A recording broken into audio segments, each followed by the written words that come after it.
Today I am reviewing the Amazfit T-Rex 3 Pro, the most recent addition to Amazfit's smartwatch slash sportwatch lineup. And this one's more premium. It boasts a lot of stuff that is an update, or at least the most recent version of everything that they offer. I wore this thing for weeks straight, day and night, slept in it, lived with it at work, worked out in it, gym, bike, run, everything. Compared it to a reference device, which is my Garmin Fenix 8. While this is not a comparo video, it's a full review, I don't think I'm going to be able to help but compare this watch to some others in various price points that you might be interested in. I'm going to be reading off a script, guys. I got a lot to go through because the watch is feature packed. It's crazy. So let's check it out. Okay, first, when it comes to looks and build, guys, this looks very similar to the original T-Rex 3. The bezel looks the same, the overall look and feel is the same, but there are some updates in terms of build material. You've got titanium bezel, titanium buttons. It's got a sapphire lens for greater durability. It's a little bit lighter weight despite being the same size in a 48mm case. It's got a 1.5-inch AMOLED display, this time up to 3000 nits of brightness, and it is noticeably brighter. The bands are quick release now, so that if you want to swap out bands, it's much easier to do that than on previous iterations of this watch. In terms of the overall look, I really like it. In terms of what they did in terms of the updates to the look and the build materials, also really like that. In addition, this gives you a speaker to go along with the microphone, so you can take and make phone calls on it. There is a LED flashlight at the top, which is a brand new addition, and I love that on watches. My LED flashlights on watches should be standard for any sort of sport watch, and I know Garmin kind of pioneered it, but jump on the bandwagon, guys. It's today, it's not 2000 and late, so let's catch up. Overall, guys, I think that the additions that they made to this watch in order to get that Pro variant actually makes sense. It's not just a name, but they really kind of updated the game. There are two colorways available. Obviously, I got the black one, but there is a gold bezel version if you like that, both in 48mm. If your wrists aren't quite as big and you want something a little bit smaller, rumor has it they're going to offer a 44mm size probably next month, sometime in October. That is likely going to have a slightly smaller display and probably slightly less battery life, which is kind of the trade-off that you get when you put together something just a little bit more manageable for a small to medium wrist. I don't mind the big ones, but if you're one of those people who does mind the bigger watch and you want kind of all the same feature set, stand by. Amazfit is going to hook you up. And before I forget, water resistance is now 10 atmospheres, 10 ATM. It is as waterproof as it should be, and they even offer, amongst all of the sport profiles, recreational scuba diving. So I believe they're pretty confident that this watch will put up with that level of water resistance on the regular as well. Guys, when it comes to smartwatch features, this is about as good as it gets without resorting to Apple, Samsung, or Google. Obviously, all of those are really more kind of mini phones with some other features. This, in terms of messaging, is off the charts. It allows you to take and make phone calls. The speaker quality was excellent. My wife said it was probably the best Bluetooth speaker watch she has ever heard me talk to her through. In addition, on top of that, when it comes to notifications from your various apps, you can select which ones you want to get notifications from, so you don't have to get bombarded. And when it comes to returning messages, you can use quick responses, which are configurable. You can use a keyboard. You can very easily dictate responses through the watch itself, which I've done multiple times, and it works very easily. Like, that was super clutch. About the only thing that this watch doesn't give you, oh, and emojis too, but it doesn't give you the ability to get AI generated responses, which I know you can get on the Galaxy watches these days. That was one thing that was missing. I gotta tell you guys, a little confession with the Galaxy Watch series, I would scroll through the AI responses that it generated for me, and none of them were really particularly good for what I was trying to do. So maybe one of these days somebody will come up with that. I don't think they have yet, but it's absent on this if it's something that you really, really like. In general, guys, when it comes to smartwatch, I think this is really honestly about as good as you can do without buying one of the brand specific ones. And when you buy one of the brand specific ones, you tend to take a big battery hit, More on why you don't do that with the Amazfit in a bit. Oh, the Zepp app store is actually a little more bare bones than you may be used to with one of those other watches, but it does have a bunch of different apps, different games. A lot of them are free, so you've kind of got that going for you. I did download a calculator app for this, and it was easy. Like, that was cake. There are a ton of watch faces available. A lot of them are free. What I really like about the watch faces is if you put it on the watch and it's a power hog, it'll tell you power intensive when you're scrolling across. So you kind of know what you're getting, so that you, if you get one of those and you start eating battery, it shouldn't be a shock. But I like the amount of watch faces. They are varied and really cool. When it comes to the sport watch functionality, 180 different activity profiles, way more than I'm ever going to use in the history of ever. A big supporter of Hyrox type stuff, races and practice. They are a big sponsor of Hyrox, so if that's your jam, really honestly, I feel like Amazfit might be your #1 watch. But there's a ton of other stuff, all the stuff that I do, including indoor and outdoor running, treadmills, weightlifting, riding the bike indoors, swimming, dog walking, which I realize is probably just a copy of walking, but I have dogs, I like to walk them. And so that's one of the activities that I have set in my list, and you can reorder them, you can add and subtract to them. At the end of the day, if there's some activity that's not top and center in your list, you can hold down the AI assistant button and tell it, hey, start a dog walking activity or start a dance activity or whatever, and it'll just do it. I found that the AI interface on this worked really well in terms of both telling the watch to change settings, set timers, start activities, or tell me the weather, you name it. It works really well in that regard. And I realize that's maybe more of that smartwatch versus sport watch, but it kind of dovetails into how I use it sport watch wise. In terms of heart rate sensor, I found it to be good, sometimes a little better than Garmin, sometimes a little less better, but kind of in the same ballpark. I know some other reviewers have said that the Amazfit does an exceptional job with heart rate, and just physiologically, it may just be goofy on me. I know on my Peloton, during the warm-up phase, it tends to kind of trickle down a little bit before it pops back up to the heart rate that I believe I'm currently experiencing. Sometimes when I get out of the saddle and I have a lot of pressure on the handlebars where I'm flexing, I think that it sometimes cadence locks instead of getting my heart rate. And you can see that at the end of one of my rides where I've compared it versus a chest strap. But overall, guys, I'd probably put it in the 90th percentile, with a true ECG chest strap being like 100, as good as it gets. So it's darn close. Understand, guys, that any wrist-based optical heart rate sensor is going to have vagaries, I think is probably the best word. So you've got to kind of take any reading that you get with a little bit of a grain of salt. But all the really high-end ones tend to do about the same, in my opinion. I realize that the quantified scientist, Rob, might disagree with me, as he's much more nuanced when it comes to testing those.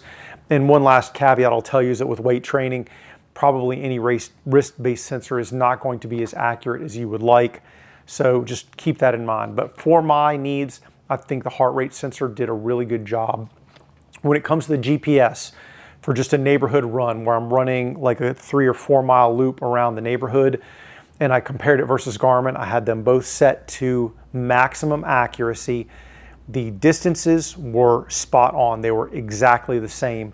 The pace, I think, was 2 seconds off in terms of my pace per mile. I call that margin of error signal to noise. Like, it's really not even a big deal. In terms of all of the running metrics that you get, stride length, cadence, vertical oscillation, while I think Garmin gives you a few more, man, this gives you a lot of data when it comes to running. So if you are, unless you're really, really deep in the weeds when it comes to your running metrics, I think Amazfit really does a spectacular job. Probably this is the best Amazfit that I've seen in that regard. And in terms of any other smartwatch like the Samsung, this crushes in terms of that as well. When I went and did laps around a building with the recruits, 11 laps, relatively big building. I say relatively, it's not like New York City skyscraper wise, but it's a good 2-story building. And part of that run, the back part of that lap, is tucked up against the building. I noticed that the Amazfit tended to kind of round the corners a little bit and kind of made my run a little shorter than it actually was. That is probably an edge case when it comes to GPS. Any other GPS usage that I've done with this was quite good, so I didn't have any issues in that regard. When it comes to recovery metrics, all of those in terms of how many hours you need to recover, your HRM, resting heart rate, all those things were almost 1-to-1 with Garmin. Like I couldn't really see any difference. If they were, it was like 1 percentage point off. So close it didn't even matter, which tells me that the guys at Amazfit have been doing really, really good job when it comes to all of their sport metrics. And I feel like they continue to improve them. So I've got no issues when it comes to that. The one interesting data point is that the V02 Max that Garmin says I currently am at, which is 43 for an aging athlete, I'll take it, is not the same as what the Amazfit has been telling me. And Amazfit on my first run said 37, and then on my next run said 38, next run said 39. I feel like if I keep running with this, at some point it and the Garmin are going to agree, but it's probably not something that's going to happen overnight. It just seems to keep creeping up. Not that I'm really worried about it. When it comes to V02 Max, some people get wound around the axle about it, but at the end of the day, the speed I run is the speed I run. If it told me I had like a 60 V02 Max, I don't think I could go any faster, so it doesn't really matter. One of these days I'll go get it checked in the lab and see what all these devices are telling me versus reality, but it's kind of really low on my priority list. When it comes to maps, and maps kind of fall, I don't know, somewhere between smartwatch and sportwatch territory, you have to download map first through the app to use it on this. But I found that once I had that map section downloaded, getting to it was quick, moving around was snappy, hitting a route on it if I wanted to do offline routing on the watch worked really easily, and it happened quickly. I know some reviewers who got pre-production versions of these or pre-release versions of these complained that some of the routing on the watch was a little bit buggy, and it probably was. I got a firmware update like the first week I had this watch, and one of the claimed bug fixes was the mapping and the offline mapping. So maybe it's better. I couldn't say this 100% bug-free right now, but for the routes that I usually choose between 3 to 6 miles, I had no issues with that whatsoever. It worked really nicely. Points of interest, blah, blah, blah. Like really, when it comes to the offline maps, I like it. And when it comes to how quickly it behaved, how snappy it was, I think it works better than Garmin, because every time I've ever done any map work on the Garmin, it's a little bit laggy. And I'm kind of like wishing, I wish it would speed up. Did it get that swipe? Did it get that command? I don't even know. So I like maps on this. The caveat being that you've got to download your map section first. Garmin kind of gives you like a whole pile of them based on your region. And then if you want to go to another country or something, you're going to probably have to tell it where you're at to download some more. But anywhere I've been in North America, I've not had that problem with the Garmin. With Amazfit, you got to do a little more pre-planning. When it comes to the health and wellness stuff, I think that the Amazfit does a really good job. HRV was dead on with all of my other devices, and it was really in tune with how I was feeling. Like one time I woke up like feeling like trash, and everything in the app was saying, yep, you are indeed trash today. My biocharge, HRV, all of those metrics, and sleep score. Historically, like about 8 or 9 months ago when I played with an Amazfit, I think all of those metrics were a little bit optimistic. Like it really gave me some sleep scores that were not in keeping with my actual sleep experience, but I think that's changed quite a bit. I think that Amazfit has worked quite a bit on that as well. It also tracks skin temperature, which I don't think the earlier models did. For women, you can do menstrual cycle tracking, and the sleep modes are pretty good. When it detects that you're sleeping, it blanks the screen, and if you hit a button, it'll give you like a very dim screen with the time and everything telling you it's in sleep mode, so that it's not going to blast you with light in the middle of the night. And like I said, the sleep tracking seemed relatively good for me. You know, is it the same as having like skull cap that's detecting all of your brain waves? Negative. But in terms of what it was doing for me, definitely. And it also detects naps as well, and I had no issues with that because trust me, I like naps. It does a good job with that. Hey guys, I'm sorry for the interruption. Editor Grey Dog here. I realized that I didn't even mention the Zepp app is awesome for calorie tracking. If you want to log your meals and kind of compare it versus your calorie expenditure, you can take pictures of your meals, you can type in what your meals were, or you can use voice to text and tell it, and then it'll use its AI to come up with calories, macros, and all that other stuff. If you disagree with it, you can modify it, but it's super easy. You don't have to jump off into another app and then have those two apps talk to each other like you do in the Garmin ecosystem. Like the Zep app just does it natively, and I think that's super awesome. I remember seeing it like 8 months ago. It's only gotten better since I played with it last. Guys, I've been running it for calorie tracking for the past several days. No issues with it whatsoever. So guys, it's kind of part of the wellness thing, so I'm stuffing it into the middle of that part of the video. Sorry for the interruption. I'm gonna send you back to regular Grey Dog. Let's talk about battery with this watch, because it can be a mixed bag. The claim is up to 25 days of battery life. I think that's a very specific use case, but as soon as you start turning on things and using things, that battery life is probably gonna go down. When I turned on everything, continuous heart rate tracking, always on display, a bunch of other stuff, did probably at least one GPS activity a day that was at least 30 minutes in length, I was seeing about 6 days of battery life. But I was running this thing hot, like as hard as I could. When I turned off the always on display, moved the heart rate sampling down to once a minute, I got 16 days out of the watch. So understand that really it's a choose your own adventure when it comes to what you're getting in terms of battery life. You can get exceptional battery life if you run this thing pretty bare bones. If you're trying to run it a little bit hotter, it's going to reduce it. So I would kind of take that into consideration, especially if you're going to go on travel. Do you want to bring the charger with you? Do you not? Not that charging is that big a deal, and the charger is a very small puck that a USB-C cable plugs into. And even when I had this thing down in the teens, going from that to 100% was less than 2 hours. So you can charge it up pretty quickly. Guys, let's talk about a few assorted features and extras that I didn't really get into because I don't really even know where they fit. And one of them is the flashlight. I love having an actual real deal LED flashlight on a watch. I started seeing that initially with Garmin's, and I've then wondered why isn't everybody doing this because of how well they work. The first time I had a watch with a flashlight on it, I thought, man, this is a stupid gimmick. But then I found myself using it and using it a lot. It's just super handy. I don't need a light on my wrist that's going to go like 3 football fields. But what I do need is something to get me into the bathroom at night or go looking for something in a hotel room without disturbing my partner or anybody else. And sometimes I don't need to dig through a flashlight or go get a flashlight. I just need something quick. Yeah, you can use your phone's flashlight, but I find the phone flashlights kind of suck. This really kind of sits in the middle. Variable intensities like low, medium, high, and red LED mean that you've got a light for kind of a lot of different occasions when it comes to that flashlight. You can change the display to red or any other dim color if you want, which is really cool for evenings or if you want to preserve kind of your night vision. I call it red shift. I don't know what the heck they call it. When it comes to navigating around the phone, you've got swipe one way, you get your notifications, swipe up. You can get your cards or widgets or whatever you want to call them. You can add or subtract for those and rearrange them.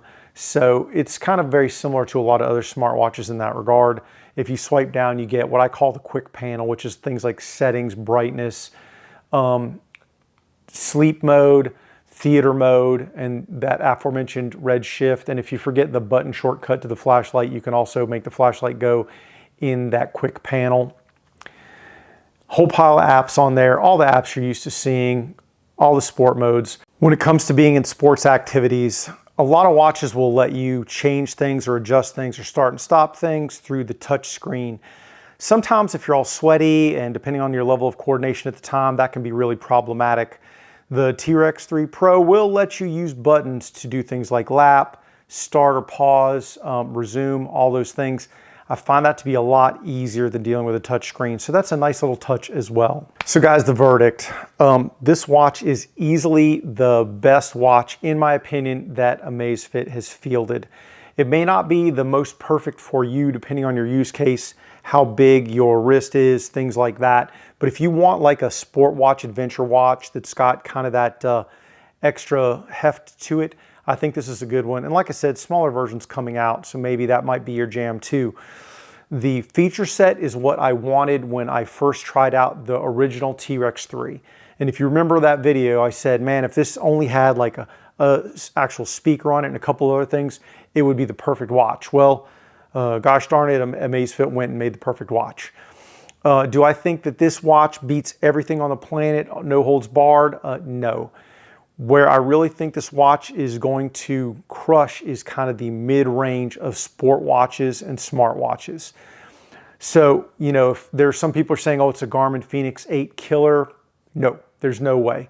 The Garmin Fenix 8 is what it is for a reason.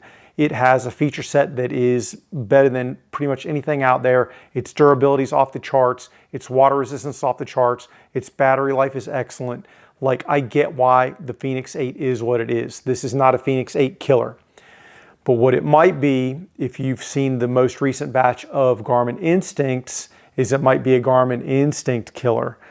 Because the Garmin Instinct 3, with all of the goodies that it has, is still not as good as this watch. It doesn't have maps, doesn't have a speaker, and I think that it might beat this in battery life, but I think the water resistance is equal. So in terms of durability, I think this is just as good, and in terms of feature set, it's better. And that Instinct has the previous generation heart rate sensor, and I think this heart rate sensor compares much more favorably to the top gen Elevate 5 sensor. So really, like I said, if you said, hey, either I'm looking at the Amazfit T-Rex 3 Pro or the Garmin Instinct 3, no question, I'd tell you to get this T-Rex 3 Pro. And that's probably the best thing I can say about it. If you remember back in the day, probably the first Garmin watch that I got hold of and did a review on and wore for a long, long time was the Garmin Instinct 2 Solar Tactical. Brilliant watch, loved that watch. And from where I'm sitting, this completely displaces that one and the 3 variants as well. Beautiful display, beautifully set up, super durable. I mean, what can you say except for I think this is an exceptional watch. I won't go any further. Man, this video is probably way long as it is, but I will say, guys, that I'm super impressed with this watch. And if you are looking to buy one, check the links in the description. I will put a link down there for it. Any links down there are going to be affiliate links, guys. They don't cost you anything extra to use, but they do help out this channel quite a bit. Guys, Amazfit doesn't know who I am. I bought this watch with my own cash, or I should say the channel's cash. You supporting this channel helps me do things like that, and I really appreciate that. Guys, in general, if you like videos where we talk about flashlights, knives, wearables, fitness, firearms, some other random stuff, heck, I even like pins, make sure you like and subscribe. Do all those YouTube things. Hit the notification bell if you want the most up-to-date stuff when it comes out. I try and kick out videos on the long format variety at least once a week. The next few weeks are going to be pretty busy, so you're probably going to see more than that. And lastly, guys, your time is super valuable. I appreciate you watching all the way up to this point. It means a lot to me. And like I said, I really appreciate that. Heck, love or hate this video. If you're still here, thank you. Guys, take care, stay safe, and I will talk to you soon. Get 'em, Jay.